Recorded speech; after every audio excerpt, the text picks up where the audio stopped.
உதயாநிதி ஸ்டாலின் கோழிக்குண்டு விளையாண்டு கொண்டிருக்கிற பொழுது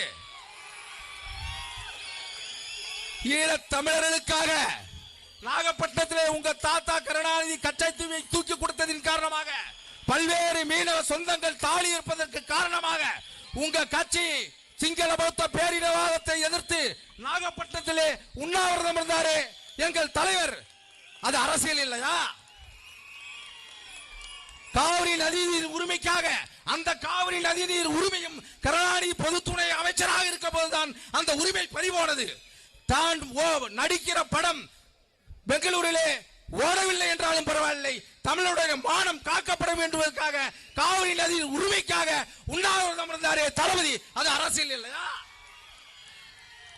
என் தங்கை அனிதா நீட்டிற்காக இருந்த போது அவர் வீட்டிற்கு சென்று உறுதுணையாக இருந்தாரே எங்கள் தலைவர். அது அரசியல் இல்லையா? நாங்கள் தமிழ் மாணவர்கள், தமிழுக்கு உயிரானவர்கள், தமிழகம் அமைதியாக இருந்தால் ஏடுகள் தூக்கி படிப்போம், இல்லை என்றால் எரிமலையாய் வெடிப்போம் என்று நாட்டு மாட்டுக்காக முத்தச்சத்தம் கேட்டுக் கொண்டிருந்த மெரினாவிலே யுத்த சத்தத்தை முனையினார்களே தமிழ் மாணவர்கள், அவர்களுக்கு உறுதுணையாக இருந்தாரே தளபதி. அது அரசியல் இல்லையா? எது அரசியல்? உங்க கட்சியில பெரியவங்களே இல்ல.